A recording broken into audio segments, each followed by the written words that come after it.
So I'm on my weight loss journey, or rather on my weight loss journey. At what point do you recommend booking a consultation, and what is the maximum BMI you operate on? Okay, so on your weight loss journey, and that's a great way of putting it, when you have your surgery, which is not your question, but when you have your surgery, you will want to have been stable with your weight loss. And what is stable? 6 months is a good indication that you can maintain a stable weight. A year is brilliant. 3 months is okay. It's good to see some stability in your weight loss.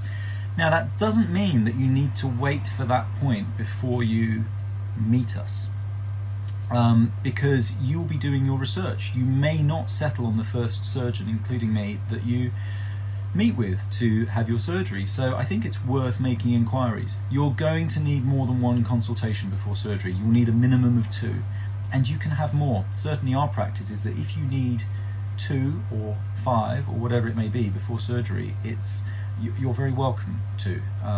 You only ever pay for a single consultation for aesthetic stuff with us, and then see us as much as you need to.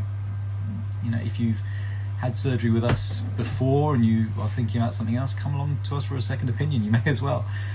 So it is so you can get your research at any time. Now, I may well bring you back again more than would otherwise have happened if there's going to be a substantial further weight loss, because you can really only do your planning when you're close to where you're going to be at the time of surgery, or reasonably close to that. But yeah, so you can book in whenever you feel ready for it. I don't think there's a hard and fast rule on that one. What's the maximum BMI you operate on? Okay, so the risk of complications and the operative time and general complexity increases with very high BMIs.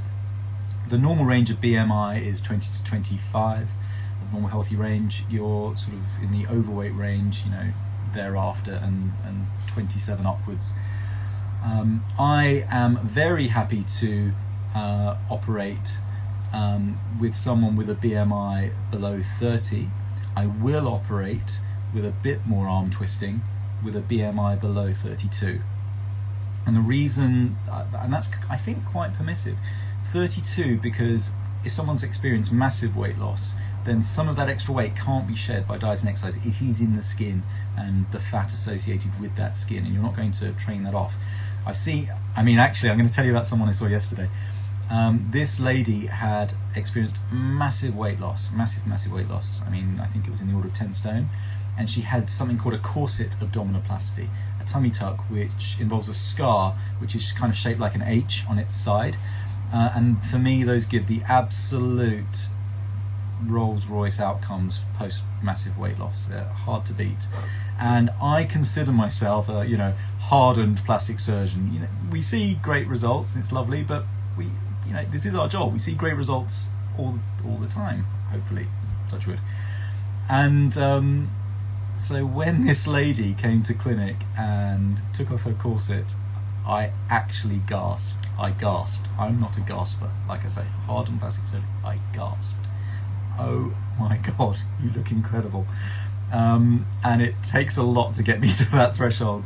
So how was I going with that? Yeah, so she had a high BMI actually, and she was not going to lose it further, but when all that extra skin was taken away, she had no visceral fat, which is this sort of intra-abdominal fat I talk about from time to time. When her muscle corset was repaired, when her muscle separation was repaired and all brought back together, she had the tiniest little waist. And then when all of that excess skin was removed in a way that with such massive weight loss it can only be done with that scar pattern with a corset, you just saw what has always been there underneath for some time actually, which was just this absolutely sort of tiny and this tiny little thing, and she's sort of trying to psychologically get her head around the fact she's probably somewhere between a size 6 and an 8. So it's wow. What a day. And this is the person that cried when she had to show you her pre-op body, didn't she? Yeah, gosh, and so that, she'd worked so hard and done so well, and yet had lacked the body confidence to the extent that she was in tears in undressing in front of me to, before surgery, to plan surgery. So just to, that's great.